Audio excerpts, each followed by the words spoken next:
పరిశుద్ధుడైన దేవ, లోకరక్షకుడవైన మా ప్రియ పరలోకపు తండ్రి, నీ ఎదుట ఈ ఉదయకాలం అందు నిల్చుండి మా శిరస్సు మీ పాదముల మీద పెట్టి నీ నోటి వాక్కుల కొరకై నేనును ఈ మాటలు వింటున్న ప్రతి బిడ్డ నమస్కరిస్తున్నాము తండ్రి. అపరంజి వంటి మీ పాదములు తండ్రి ముద్దాడుటకు, నమస్కరించుటకు మీరు మాకిచ్చిన భాగ్యం కొరకై స్తోత్రాలు. నిన్ను మేము దేవునిగా కలిగి ఉండడమే గొప్ప భాగ్యము స్వామి. అందును బట్టి స్తోత్రాలు. ప్రియ తండ్రి, మా దేశమును రక్షించండి అయ్యా. మా దేశ ప్రజలపైన మీ కనికిరాన్ని చూపెట్టండి ప్రభా. మా దేశ ప్రజలు ఎన్నో రకాలైన ఒత్తిళ్లతో బ్రతుకుతూ ఉన్నారు. కులాలని, మతాలని, జాతులని ఎన్నో భేదాభిప్రాయాలు కలిగి జీవిస్తూ ఉన్నారు. మా మధ్యన ఇటువంటి తారతమ్యతలు పుట్టిస్తున్న వ్యక్తుల మనసుల్ని మార్చండి ప్రభా. ఒక మతం మరొక మతం మీదికి, ఓ జనం మరొక జనం మీదికి లేచి చంపుకుంటున్నటువంటి రోజులు తండ్రి, దయచేసి కృప చూపెట్టి అటువంటి కిరాతకమైనటువంటి హృదయాలు మార్చండి. బండబారిన హృదయాలను, కఠినమైన హృదయాలను మార్చి ఎదుటి వ్యక్తిని మనుషునిగా గ్రహించే ఆ మానవత్వాన్ని దయచేయండి. మీరే మహిమ పొందుకొనమని యేసు ప్రభుల వారి నామంలో ప్రార్థిస్తున్నాను తండ్రి. Amen, amen. ఏప్రిల్ మాసం 16వ తారీఖు 2026 సంవత్సరం గురువారం. ప్రియులారా, నెహెమ్యా గ్రంథము 8వ అధ్యాయం 4వ వచనం 3వ వచనము నుండి చదువుతాను.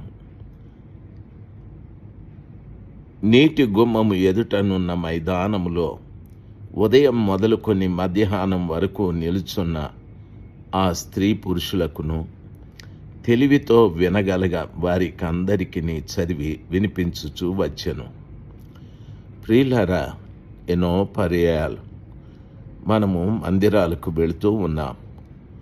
అనేక మంది దైవ సేవకులు వచ్చి బోధించే వాక్యాలను కూడా విన్నాం. ఎంతోమంది మనకు తెలియజెప్పే సత్య వాక్కులను విని మనము బలపరచబడుతూ, స్థిరపరచబడుతూ రావాలని ఆశ. అయితే మనం స్థిరపడలేకపోతున్నాం, బలపడలేకపోతున్నాం. ఎందుకు అని అడిగితే దేవుని వాక్యం సెలవిస్తుంది. ప్రియులారా, తెలివితో వినగల వారికి అందరికీ చదివి వినిపించుచూ వచ్చెను అనని. దేవుని యొక్క వాక్యాన్ని తెలివితో వినాలి.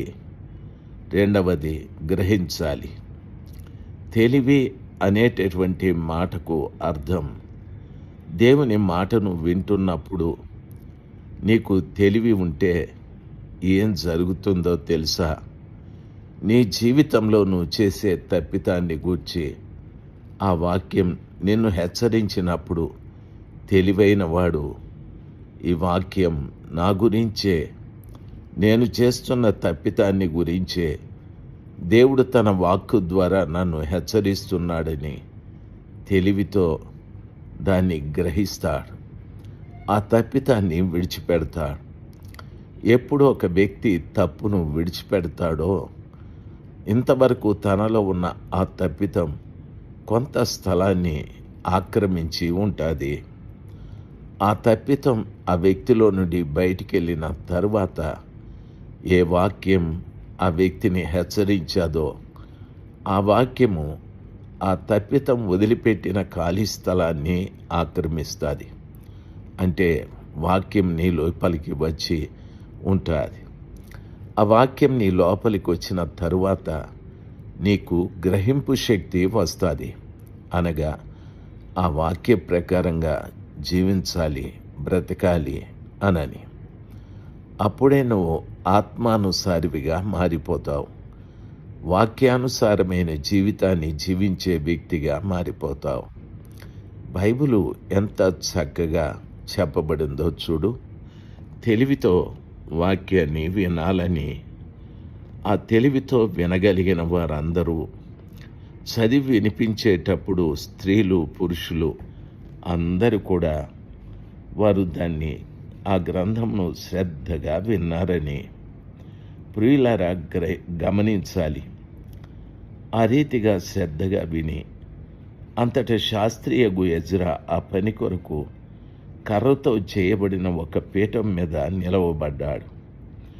మరియు అతని దగ్గర కుడిపార్శ్వమందు మత్తిత్య, షమ, అనాయ, ఊరియా, హిల్కియా, మయషేయ అనువారును, అతని ఎడమ పార్శ్వమందు ఫెదాయ, మీషాయలు, మల్కియా, హషుము, హష్బద్దాను, జకరియా, మెషుల్లాము అనువారును నిలిచి ఉండిరి.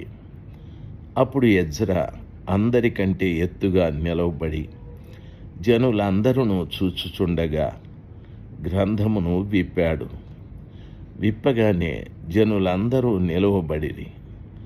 ఎజ్రా మహాదేవుడైన యెహోవాను స్తుతింపగా జనులందరూ తమ చేతులెత్తి ఆమెన్, ఆమెన్ అని పలుకుచు నేలకు ముఖములను వంచుకొని యెహోవాకు నమస్కరించిరి. ప్రియులారా గమనించాలి. ఎజ్రా కుడివైపున కొందరు, ఎడం వైపున కొందరు నిలిచి ఉన్నారు. అయితే ఎజ్రా అందరికంటే ఎత్తుగా నిలవబడి జనులందరూ చూచుచుండగా గ్రంథమును విప్పెను అనని. దేవుని వాక్యాన్ని బోధించేటటువంటి దాసుడు ఎప్పుడు కూడా ఎత్తైన స్థలములోనే ఉండాలి. ప్రజలందరూ అతన్ని చూడాలి. అతడు గ్రంథమును విప్పెను అనే వాక్యము సెలవిస్తుంది. విప్పగానే జనులందరూ నిలువబడిరేనని. ప్రియులారా, బోధకులైనటువంటి మనం ఆలోచించాలి. జనులందరికంటే నీ కుడి ప్రక్కన, ఎడమ ప్రక్కన నిల్చున్న వారికంటే ఎత్తైన స్థలములో నీవు నిలబడాలి. ఆ ఎత్తైన స్థలములో నిలబడ్డ తరువాత ప్రజలు నిన్ను చూడాలి. ఆ ఎత్తైన స్థలంలో నిలబడి ఎజ్రా చేసినట్టుగా గ్రంథాన్ని విప్పాలి. చాలామంది ఎత్తైన స్థలములో నిల్చుండి గ్రంథాన్ని కాదు, ఏవేవో విప్పుతూ ఉన్నారు, ఏవేవో మాట్లాడుతూ ఉన్నారు.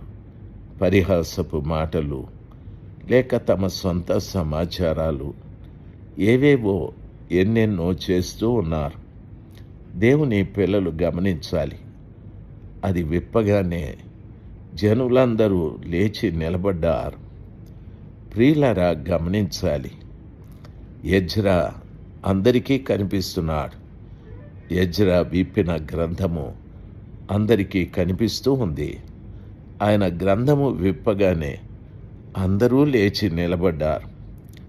ఎజ్రా మహాదేవుడైన యెహోవాను స్తుతింపగా జనులందరూ తమ చేతులెత్తి ఆమెన్, ఆమెన్ అని పలుకుచు నేలకు ముఖములను వంచుకొని యెహోవాకు నమస్కరించారు.